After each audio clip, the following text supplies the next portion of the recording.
सूचना देंगे। ये देखिए उनसे विशेष जानकारी के लिए मनीषा से बात करें। स्टार्ट। नमस्कार, मैं अनिशा सोनेकर आपके साथ आ गई हूँ मिथिला समाचार की तरफ से। आज 22 जनवरी और अभी का ब्रेकिंग न्यूज ये है कि सीएम का 50 मिनट का मुलाकात हुआ है।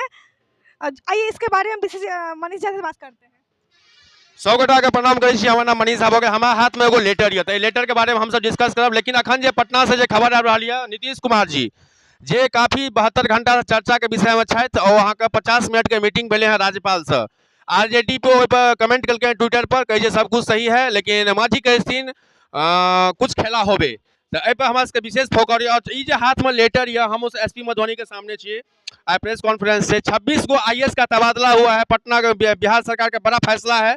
26 गो आईएएस का तबादला किया गया। दीपेश कुमार मधुबनी के डीडीडीसी बनाए गए हैं। दीपेश कुमार जी आईएएस को मधुबनी का डीडीडीसी बनाया गया है। किशोर चौधरी को राजस्व भूमि सुधार आईएएस, उदिता सिंह को बंदोबस्त पदाधिकारी, चरणजीत सिंह को पशुपालन निदेशक, विशाल राज्य को उद्योग विभाग, आरिफ अहसान को नगर विकास आयुक्त, योगेश कुमार को उद्योग विभाग, अनिल कुमार को बिहार एड्स परियोजना, शेखर आनंद को नालंदा नगर आयुक्त, नितिन कुमार सिन्हा को भागलपुर का नगर आयुक्त बनाया गया है। और नितिन कुमार सिन्हा बोल दिए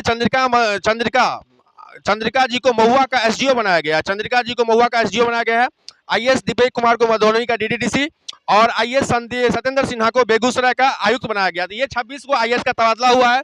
अभी जो हम लोग खड़े हुए हैं मधुबनी के जिला के एसपी साहब का प्रेस कॉन्फ्रेंस, उसी में ये पटना से खबर है। और एक है जो मुख्यमंत्री का 50 मिनट का मीटिंग राज्यपाल से हुआ है। तो कहीं न कहीं क्या मुख्यमंत्री का अगला कुछ 72 घंटा में वो बीजेपी में शामिल होंगे, बिहार में फिर से तख्तापलट होगा।